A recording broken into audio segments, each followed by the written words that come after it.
Welcome back to New Hope Kids and Junior Youth, and a special welcome if this is your first time here.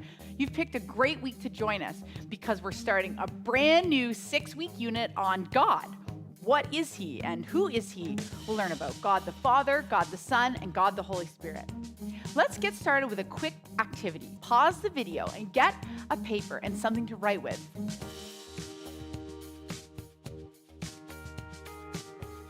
When I say go, pause the video and spend 5 minutes writing down the first 5 things you think of when I say God.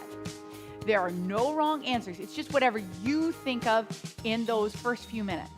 Don't worry about spelling, and if you're maybe a little bit too young to know how to write words, why not draw a little picture that will help you remember the words you're thinking of. Ready, set, go.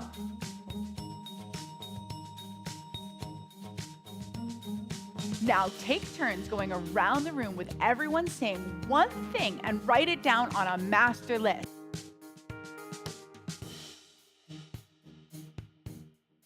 I bet you guys made a really great list. It would be really interesting to compare everybody who's watching this video and see what their lists are like. There are some things that come right to mind when we think of God. And this week, we are going to talk about the characteristics of what makes God God. Next week, we'll talk more about the characteristics of who He is. People use the word God to mean many different things. People think of all kinds of things when they think about God, like the list you wrote down. But most people think of God as a powerful and supernatural. What does supernatural mean?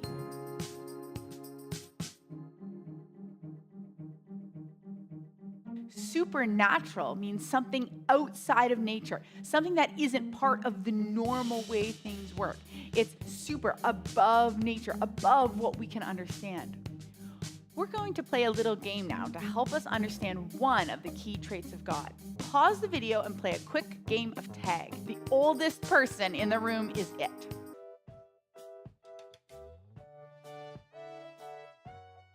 I hope you had a little bit of fun and got some energy from that. Who ended the game as it? Put up your hand. Why were you it? And why were they it? And why were they it? I mean, I could keep asking and asking you, and in the end, the answer would be that oldest person tagged you. The leader was the first cause of the game. Everything that happens in the whole world happens because something before it made it happen. Like, you are here because your parents had kids, because their parents had kids, because their parents had kids, and back and back and back and back. And we can go back and back and back and back to the beginning of the world, to the beginning of the universe. And something had to make it start, to be the first because, the first cause, something that was always here, that never had its own cause, that just was. That's the most basic idea of what God is. The thing that has always been, that started everything else. Many people believe many different things about what this first thing is or was. Christians, we have many things to tell us what that first thing is actually like. What are some of the things that tell us and teach us what God is actually like?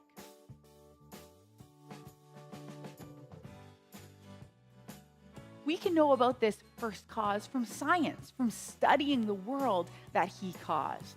We can learn about Him from history, studying what happened on the world that He caused. We can learn about Him from older generations that have already learned about Him, like your parents, like people in our church. We can learn from the Bible, and we've spent the last 17 weeks learning about its big story and what it teaches us about God and who He is. We can learn about Him through prayer, through direct personal experience with Him. And most of all, we learn who God is by Jesus coming to earth. Jesus, who is God, as we will learn more about in the next few weeks. In Jesus, God revealed fully who He was. All these things teach us about what God is like, and the Bible teaches us that He is all powerful. The Bible teaches us that he is a creator. Can we create things too?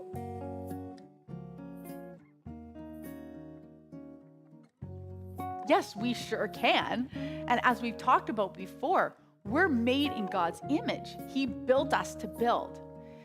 But God is the only one that can create something from nothing. Can you create something like that?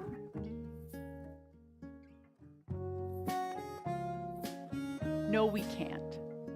God can make something from nothing just by speaking with his word. We can only create out of what he has made. Here's an example. I want you to think of a color you've never seen before. Take a minute and try.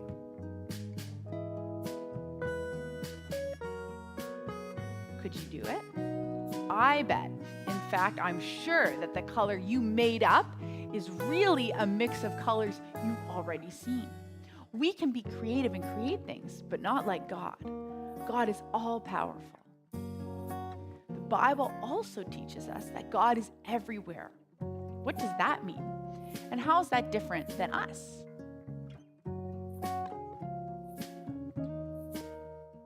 In the big story of the Bible, the last 17 weeks, we talked a lot about the presence of God. We can only be in one place at one time, like a dot on a piece of paper. But God transcends that. That's a super fancy word that means he's above and beyond that. Like we are only this one-dimensional dot living on this paper. But God is like this huge sphere living outside of space and time. He created space and time. So he is outside of them, not inside them. And so he is everywhere and every when in our world of space and time. That means he can always be with you. No matter where you go, he is there. He is not everything. Like this wall is not God, a tree is not part of God, they're his creations. But he is everywhere. He's around us, kind of like the air is around us. God is all present. The Bible teaches us that God is all-knowing. What does that mean? And how is that different than us?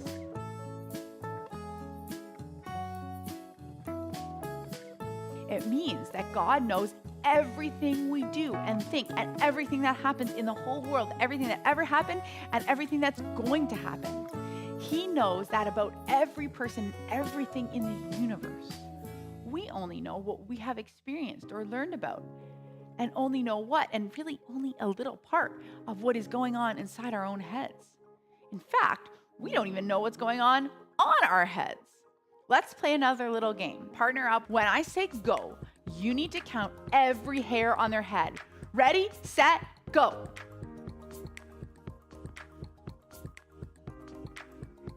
Could you do it in that amount of time? No way. Did you know that God knows exactly how many hairs are on your head? He knows everything about you and about the whole world. Because God knows everything, does that mean he controls everything that's going to happen?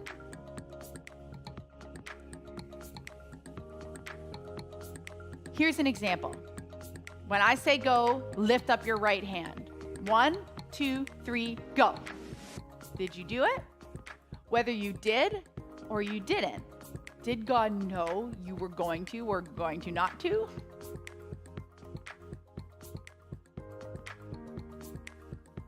He did.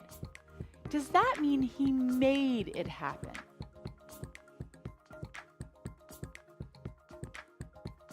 Remember, God is outside of space and time, so he knows everything that will happen, but that doesn't mean he makes it happen. This is a big capital M mystery that people have been thinking about for like 3,000 years.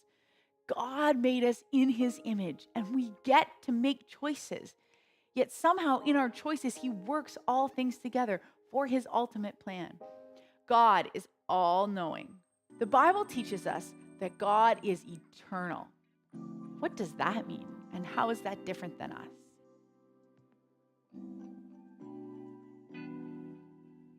God never started. He has always been. He made up time. It was a thing he invented, and he will never end. Unlike God, we have a starting point when we were conceived inside our moms. But like God, we will never end. We'll live forever in his presence in the new heaven and earth, or outside of his presence, if that is what we choose. But either way, we will live forever and ever. We talked about this a few weeks ago. If we have chosen to trust Jesus, when we die, we get to be with him. And one day, he will bring his presence, his dwelling place, heaven, back to earth and resurrect the whole world, giving us new eternal bodies. Let's all stand up, take your finger, and draw a line from one end of your hand to the other. That has a start and an end. Now, draw a circle in the air until you get to the end. But it's a circle. There is no end. It just keeps going and going and going. That's kind of cool, right? Okay, I want everyone to do 5 hops on one foot and sit down. But that circle we drew, that's like us. We have a starting point and we'll keep going and going and going and going. But the amazing thing is God never had that starting point. He kept going and going and going forever in the past. God is eternal. One more we'll talk about today. God is holy. What does that mean? And how is that different from us?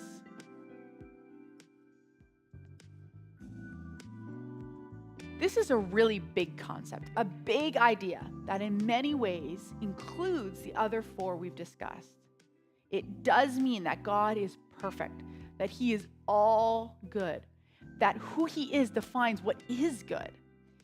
And it's also a word that means how different, how supernatural, how much he transcends us, how unique and set apart he is. You've probably heard the word holy before, or at least sang it in a church song once or twice. And for most people, this idea is really just connected to being a morally good person. So God is holy because he's morally perfect. Yeah, that is part of it. But in the Bible, the idea of holiness is even bigger and more rich. What it's really describing is how God is the creative force behind the whole universe. He's the one and only being with the power to make a world full of such beauty and life. And so all these abilities, they make God utterly unique, which is the meaning of the word holy. So a helpful way to think about God's holiness is by using the sun as a metaphor. The sun is unique, at least within our solar system, and it's really powerful. It's the source of all this beautiful life on our planet. And so you could say that the sun is holy. And you can actually take this metaphor even further in that the whole area around the sun is also holy. Yeah, because the closer you get to the sun, the more intense it gets. Yeah, exactly. So that very power and goodness that generates all this life is also dangerous. I mean, the sun, if you get too close, will annihilate you. And in the same way, there's this paradox at the heart of God's own holiness, because if you're impure, his presence is dangerous to you. And not because it's bad, but because it's so good. God is holy. And that, as this video hinted at, has huge implications for us. But so does the most defining characteristic of not what, but who God is. And we'll talk more about that next week.